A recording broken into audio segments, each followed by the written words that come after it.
Hello, welcome back to our SFRMA YouTube channel. Today we are going to discuss the human anatomy and physiology subject. From Unit 1, we are going to start with the introduction to human body part. We are going to discuss the definition and scope of anatomy and physiology. Next, levels of structural organizations, the various body systems, the basic life processes, homeostasis, and some basic anatomical terminologies. So let's start with today's lecture. So branches of science. There are total two branches of science, that is the anatomy and physiology. And this anatomy and physiology provides the information about the different body parts and their normal functioning. So let's see what is meant by anatomy. Anatomy, it is the scientific study of the structures of the human body. So anatomy means we are going to study the structures of our different parts of human body. We are also going to see what are the various subdivisions of anatomy. First, that is the development biology. It is the study of individuals' complete development from egg fertilization to death. So, development biology means it is the study of complete development of an individual starting from the egg fertilization to death. Next, that is the cell biology. It is the study of cell structure and cell functions. Next, histology. Histology means the study of microscopic features or microscopic structures of the tissues. Next, gross anatomy. It is the study of any organs, any parts, any structure of our body which is visible to our naked eyes. This is called as gross anatomy. The study of any organs, parts or structures of our body which we can easily see by our naked eyes. It is called as gross anatomy, or it is also called as macroscopic anatomy. Next, some subdivisions are full, that is systemic anatomy. It is the study of specific system of the body, such as for example the nervous system or the respiratory system. So systemic anatomy, as the name suggests, it is the anatomy or it is the study of structures of specific systems. For example, you can take any system, that is for example nervous or respiratory system study. Next, regional anatomy, as the name suggests, it is the study of specific regions of the body such as head, chest or any other region of your body. Next, radiographic anatomy, it is the study of body structures with the help of x-rays. So what is radiographic anatomy? It is the study of body structures with the help of x-ray results. Next, pathological anatomy. This pathological anatomy means it is the structure of any structural changes in our body, and these structural changes might be associated with any kind of diseases. Next, embryology. Embryology means it is the study of first 8 weeks of human development. What is embryology? It is the study of first 8 weeks of human development. Next, we have studied the anatomy and subdivisions of anatomy. Now let's start the physiology and some subdivisions of the physiology. So what is meant by physiology? It is the scientific study of normal functions of living organisms and their parts. What is the main difference between the anatomy and physiology? Anatomy, it deals with the structure of human body or human parts, whereas physiology deals with the normal functionings of the organisms or their parts. Some of the subdivisions of physiology are respiratory physiology, as the name suggests. It is the study of functioning of lungs and the air passageways. Next, renal physiology, it is the study of functioning of the kidneys. Renal physiology, it is the functioning of the kidneys. Immunology means it is the study of our defense mechanism of the body, which is used against disease causing agents. Next, exercise physiology, it is the study of any changes in the cell or any organ functions as a result of exercise. Next, physiology, that is the neurophysiology. As the name suggests, it is the study of functioning of our nervous system. Neurophysiology, functioning of our nervous system. Next, pathophysiology, it is the study of any functional changes which are going to happen in a body which might be associated with any kind of diseases or any aging factor. Next, physiology, that is the cardiovascular physiology. It is the study of the functioning of the heart and the blood vessels. Functioning of heart and blood vessels comes under the cardiovascular physiology. Next, endocrinology. It is the study of hormones and how they control or of our body functions. So we have seen the anatomy, physiology and their subdivision parts. The next point is levels of structural organization. So there are total 6 levels of organization, that is the chemical level, the cellular level, the tissue level, organ level, system level and organism level. Here you can see the levels of organization diagram. First one is the chemical level, second is cellular level, tissue level, organ level, organ system and the organism.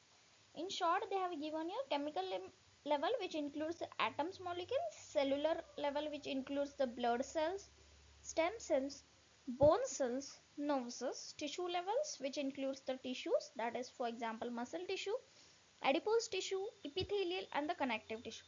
Organ level which includes the organs, for example heart, bladder, eye, brain. Organ systems which includes the various systems, for example the circulatory system, the respiratory system and the nervous system.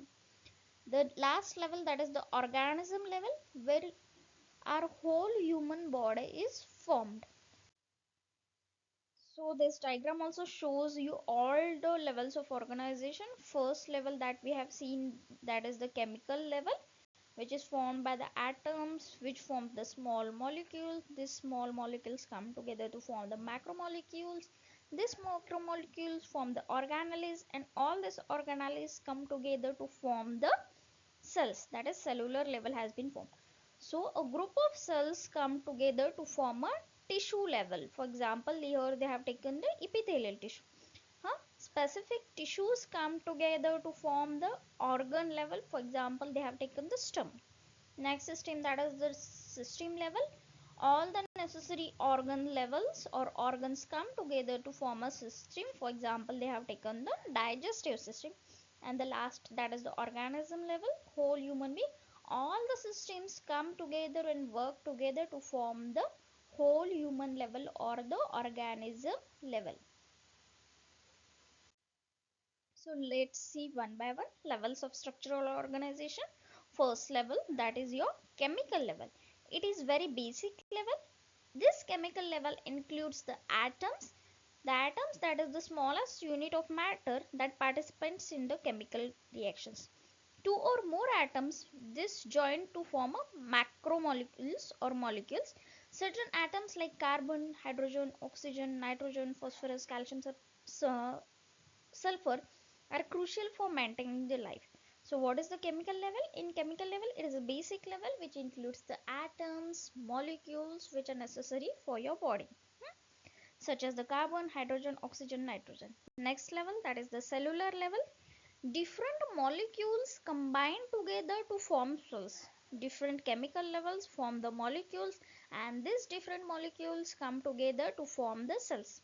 Cell, which is the basic fundamental and functional units of an organism.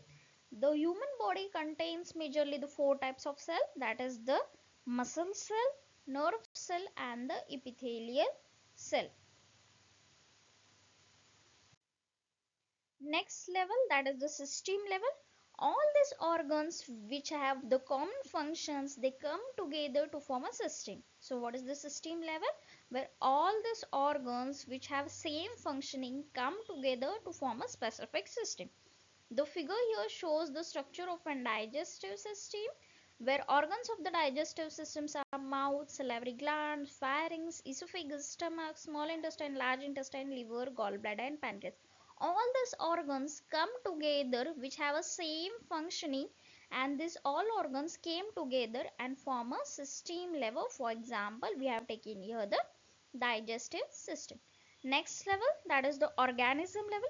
All the parts of the human body which are functioning combine together to form a total organism, that is human body.